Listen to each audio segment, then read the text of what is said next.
طبیعت ہو گئی ہے, بہت بے چینی سی ہے, نہیں سمجھ میں نہیں آ رہا میں آپ کو بتاؤں کہ مسئلہ کیا ہے. ہیلو, جی جی آپ بتائیں گے بھائی تو انشاءاللہ مولانا صاحب کو وظیفہ بتا پائیں گے. میں آپ کو اصل میں وہ میری جو بیوی ہے, میری بیوی اور ماں کی آپس میں لڑائی رہتی تھی ہمیشہ, تو میں نے اس کے کہنے پہ نا اپنی ماں کو اولڈ ہاؤس بھیج دیا. اب میں چاہتا ہوں کہ میں اس سے معافی مانگوں, لیکن ایسا ہو نہیں رہا. آپ نے اپنی والدہ کو اولڈ ہوم بھیج دیا ہے؟ تو میں اس سے معافی مانگوں لیکن اب ہو نہیں رہا. مطلب وہ والدہ معافی نہیں دے رہی یا کیا؟ والدہ مر گئی ہے میری. اللہ, انا للہ و انا الیہ راجعون. میرے بھائی میرا بس نہیں چلتا, میں اپنے آپ کو جی چاہتا, میں اپنے آپ کو نوچ لوں اپنے ناخنوں سے. میری سمجھ میں نہیں آ رہا, نہ مجھے نیند آ رہی ہے, نہ مجھے کچھ ہو رہا ہے, مجھے سب پہ غصہ آ رہا ہے. یہ اتنا اچانک ہے, مجھے سمجھ میں نہیں آ رہا میں کروں کیا. میں ماں سے معافی مانگوں, میں کس سے معافی مانگوں, میں کیسے معافی مانگوں. میں اپنی بیوی سے بات نہیں کرتا, میں اپنے بچوں کو پیار نہیں کرتا. میرے بھائی, آپ کی گفتگو سن کے نا میرا جگر منہ کو آنے کے قریب ہے. وہ ایک عاشق نے نا, عاشق تھا, اس کو معشوق نے کہا تھا کہ ماں کا جگر لاؤ گے تو تم سے شادی کروں گی. تو اس بدبخت نے جا کے ماں کو چھیرا, ماں کا جگر نکالا اور چلتا ہوا دوڑا کہ میں اپنے معشوق سے کہوں کہ لے, میں نے اپنی ماں کا جگر کاٹ کے تیرے سامنے پیش کر دیا. تو وہ بھاگنے لگا.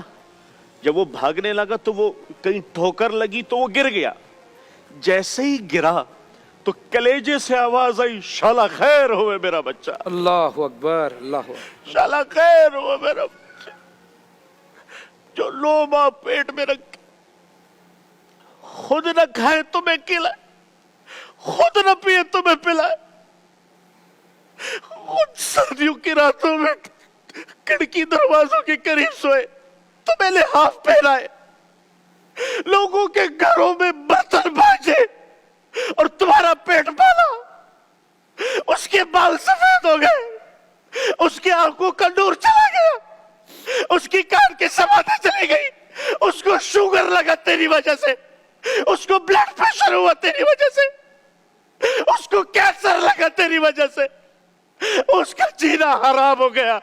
ایک ماں, آج ایک ماں اولڈ ہوم میں مر گئی ہے ایک بیٹے کے ہاتھوں, جس کے پیروں تلے زمین تھی, جس کے پیروں تلے جنت تھی.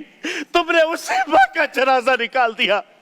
تم اس کائنات کے قاتل ہو, تم اس کائنات کے خونی ہو, جس نے تمہارے جیسے درندے کو زندگی دی, تمہارے جیسے درندے کو وجود بخشا. فرحان بھائی, اس معاشرے پہ قیامت کیوں نہیں آئے گی جہاں ماں جیسی ممتا کو لوگوں نے اولڈ ہوم میں بٹھایا ہوا ہے. ماں جیسی ممتا دیکھ کے بھی نہ دیکھ رہی ہو, تو میری آپ سے گزارش ہے, اس اللہ سے معافی مانگے, اس کی قبر پہ جا کے روئے کہ اے ماں میں تجھ سے آج بھیک مانگتا ہوں. خدا کی قسم تمہاری نمازیں منہ پہ مار دی جائے گی, تمہارے روزے منہ پہ مار دیے جائیں گے, تمہاری دعائیں آسمانوں تک بھی نہیں اٹھے گی اگر تم نے یہ ماں یہ تمہارے لیے جنت تھی, یہ ماں یہ تمہارے لیے دنیا و آخرت کا بہترین سر چشمہ تھا. لیکن یاد رکھنا, میں تھوڑا جذباتی اسی لیے نہیں ہوا, ہماری ماں تو گزر گئی, ہمیں تو دعائیں دینے والا بھی کوئی, لیکن جس کے پاس نہیں ہے اس سے جا کے پوچھو, اس سے جا کے پوچھو اس پہ کیا بیتتی ہے. ارے بیوی اپنی جگہ پر مقدم ہے, ماں مقدس ہے, ماں مقدس ہے. اس کے وما تکلہما اوف بھی نہیں کرنا.